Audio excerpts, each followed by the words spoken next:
Hello, good people of YouTube.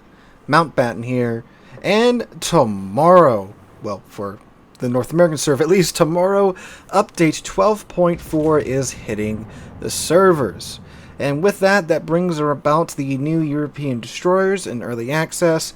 The Pan-American cruisers will be coming out in full, and a couple of other changes. Now, one of the most important things about this update is that with this update's release tomorrow for the North American servers, free XP ships will be no more.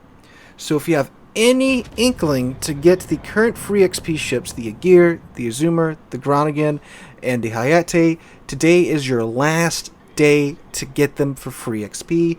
After today, they will be available only for coal. So if you got free XP sitting around and you ever had an idea about getting the Aegir, the Azumar, the Hayate, or the Groningen, today is the day to do it. After today, they are all going to be available for coal, and we'll get into the details of that later on. But that's probably one of the most important things about this update. So we're going to go ahead and go through the update and let you guys know what you need to know to get the most out of this update. Link to this update article will be in the description down below. I highly encourage you guys to go check it out. You can get a free day of premium time just by scrolling through the article. They hide it randomly in the articles, so if you want a free day of premium time, make sure to check out the article. Also for any other things that I might skim over, because we are just again hitting the highlights of this update. So of course, the biggest thing is that the new European destroyers are coming to the game. And they are in early access right now, as Wargaming loves to do. They stick these ships in early access for 10 weeks, and then these ships, of course, get released for free. So these are the European split destroyers. And according to the article, they say that the features of the new ship branch is that they are equipped only with HE shells with good damage per salvo. Starting from Tier 8, the shells have flat trajectory ballistics, so very comfortable ballistics. The ships are equipped with smoke generator to engine boost. Starting from Tier 8, surveillance radar is added in a separate slot. This allows for dealing decent damage while staying back in a smoke screen, revealing the opponent's positions at the same time. The newcomers torpedoes have high speed but low damage and a rather short range. The ships enjoy quite large AP pools but have average speed and poor concealment.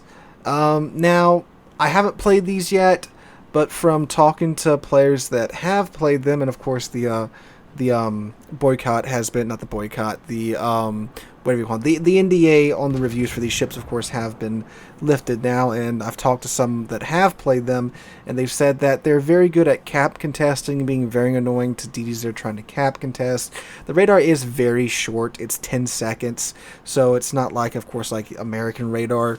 It's shorter than Soviet radar, which is terribly short, because Soviet radar is 12 seconds. This is 2 seconds shorter than that. And radar, of course, we have the 6-second delay between the radar spotting the enemy ship and it being detected by the rest of your team. So the rest of the team only really has 4 seconds to shoot them, which really isn't that long. So I am excited to see these guys come out in full, and I'll see what I can get with the early access bundles. Of course, they're going to have them in the sequential bundles and such. And of course, again, as always, these will be Techline ships in 2 updates, so there's no need to rush out and grab these things off the bat. They're going to be completely free in 10 weeks. So, yes, save yourself some money on, spending money on ships that are literally going to be free in a few weeks. Alright, so the Convoys mode is also returning. I'm excited for this. I believe any new mode to the game is, of course, a good thing. This adds more variety for play as well. So they say, the Convoy temporary battle type is coming back to the game in update 12.4. In real life, encounters between naval forces were significantly focused on safeguarding or dismantling sea-based communication channels, as those were used for transporting a substantial amount of equipment and other crucial cargo. The Convoy event tasks you precisely with protecting or attacking transport ships. A list of changes as compared to the previous update. Convoy is now available on the Haven map. Bot behavior has been updated. Transport ships will now change their speed to evade torpedoes instead of changing course. The battle mode interface has been updated. The general rules of Convoy remain the same. 2 teams participate in the battle. One has to escort transport ships and the other has to attack them. Players are randomly distributed amongst the two teams. The defending team has to escort transport ships that travel along a specified route. The defending team wins if at least one convoy ship reaches the destination point, or if it manages to sink the entire opposing team. The attacking team has to sink all transport ships or their guards. Alright, so the convoy mode, there's been, of course, difficulties with getting it to work properly. The transport ships before in the past, the EA wasn't that smart. So they'd, of course, get off course trying to dodge torpedoes. You could, of course, just try to ambush them at the end. With that being said, I have enjoyed the mode. It's a nice change of pace and just gameplay and the gameplay loop, because pretty much every mode we have in the game right now is just evolves into random team deathmatch, with a couple of points thrown in between. Of course, the capture points are important, but of course everyone's focused on just murdering each other. The convoys mode and the airship escort mode, they of course add the typical push the cart or escort the payload mode that we have from other online shooters and such, and I like that, we have this new objective-based game mode. And the convoys, it's a historical mode. It's a mode that many players have been asking for, and many players believe submarines should be limited to. And now that we have submarines in the game, I believe it, can add a nice new dynamic to the whole thing, because that's what a lot of the ones did in World War II, specifically the Germans.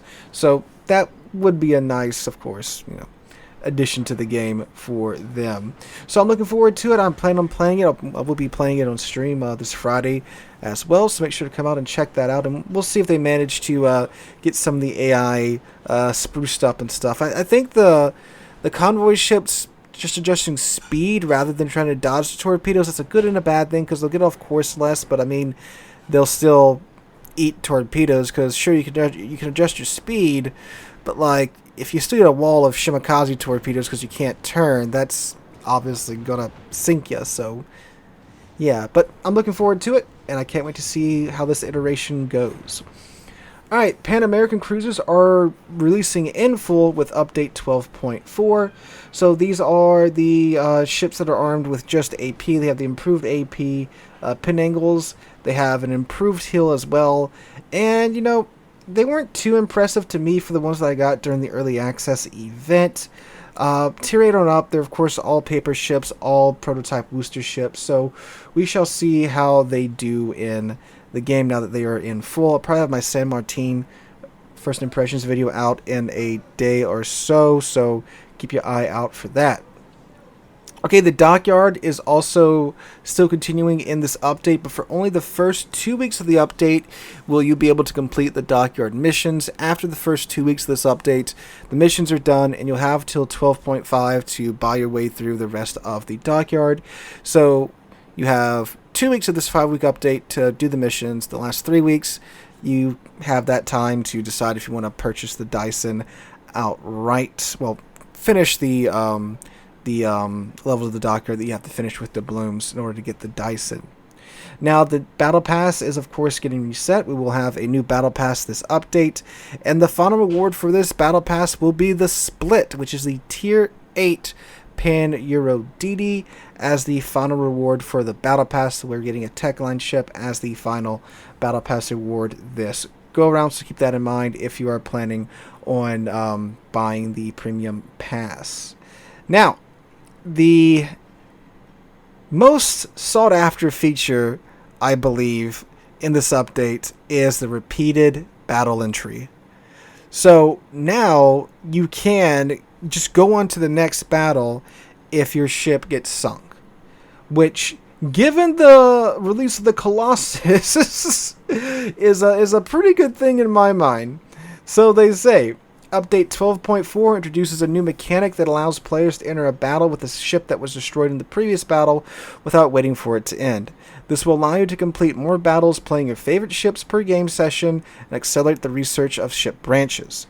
You'll be able to enter a new battle after your ship has been sunk from the port or from the exit menu of the previous battle. The new mechanics won't apply to clan battles. If you enter a new battle if the previous one is still going, you can use the ship even if you don't have enough credits for post-battle service. The cost of it will be tallied up until the players enter the port after ending all of the battles.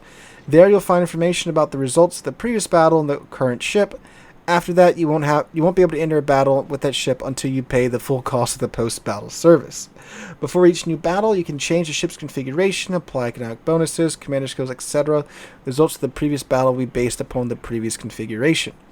Before entering battle, you get a notification in the following cases. A commander has undistributed skill points. The prime time of a battle type has ended.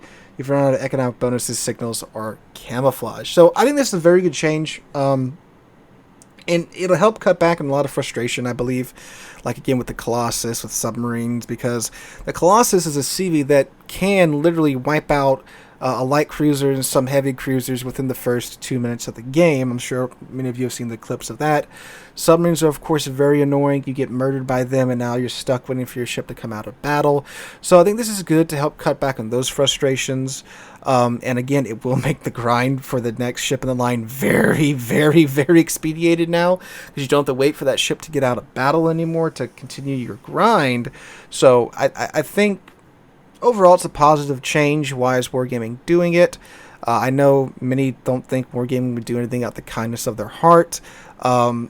That being said, I do think, of course, they're trying to get it to where you can enter into battle quicker and spend more credits and keep playing the game and just keep going, keep playing the game, keep spending money in the game, because the younger generation coming up has a very short attention span. If you make them sit there for 5 minutes waiting for their favorite ship to come out of battle, they might close out the game and go somewhere else. So I think that's more of what they're shifting to here. But overall, I think great change. And the Armory, we are getting our first resource submarine. The Gato will be available in the Armory with the release of Update 12.4. The submarine's main armament is represented by standard torpedoes with a high range and damage. Gato is also armed with acoustic torpedoes with high speed and good damage but short range. So it sounds like it's more of the cruiser type submarine, like the I-56. So a submarine that is played a bit more like you would expect a submarine from World War II. It spends most of its time on the surface, but then it dives for very short periods of time. And it sounds like the standard torpedo is the armament you want to use with the Gato, however you pronounce it. And then the homing torpedo is more for self-defense. That's what it sounds like, at least. They say that it's capable of reaching a high speed on the surface, but offers a fast dive capacity recharging, like I-56. But that capacity is relatively small, like I-56. Low underwater speed and mediocre maneuverability, like I-56. So I think with this ship and the I-56, again, this is a type of submarine that I know many of you are more okay with. These large submarines that, they have the standard torpedo as the typical armament, not the homing torpedo. They're big, they're fast on the surface, but slow underwater. They have a very small dive time under the surface. So I think this would be the way to go forward with submarines wargaming. And it seems that they might be doing more of that in the future based upon some things that we've seen so far. But if it is like the I-56, I think it's, again, the direction that submarines need to go. This is a still ship, by the way, 28,000 still. So, yeah. Now, the Agir, the Azuma, and the Groningen, the Hayate are all being sent to the Armory. The Agir, the Azuma, and the Groningen will be available for 228,000 coal. The Hayate for 238,000 coal because she is a tier 10. Alright, Brawls are kicking off again in this update. They're starting on the 26th of May, which is also the day for the War Thunder boycott. Google that if you don't know what's going on in War Thunder. And they will end on the 5th of June. So, the format for the first round of Brawls is 6v6 on tier 10 battleships, cruisers, destroyers, and carriers. Looks like no submarines, alright. And the second and third round of second round of Brawls, 4v4 with tier 6. Third round of Brawl, 4v4 with tier 7. Alright. What else is happening in this update? Oh yes, the super container change is happening. So that's where we're getting double the amount of super containers, but they have cut the rewards of some of the rewards down quite a bit. I have 2 videos on that if you want to know the details about that, so we won't bother going into that here with this update. So that's it for the highlights of this update. Overall, not really too much happening. We're getting our first resource submarine. Of course, I'm sure many of you are thrilled about that. I am excited for the Pan-Euro DDs, finally getting to try those out in early access, and they sound like they're cap contesting DDs, which is what I like to do. I like cap contesting, and I like run and gunning with my DD, so I'm very interested in that. The Pan-American cruisers don't really interest me that much. Again, I'll give them a swing, see how they play and stuff, but we'll see how that goes. Other than that, Convoys coming back and the repeated battle entry with the same ship is a big pickup in my mind for this update. So let me know in the comments down below, what are you excited for in this update, if anything. If you did enjoy the video, make sure to drop a like, leave a comment, subscribe to the channel. We're on our way to 50,000 subs. We're getting pretty close to that goal, over the halfway point, and I can't thank you guys enough for that. Hope you guys have a wonderful Tuesday, wonderful rest of your week. Hope to catch you guys in the next one.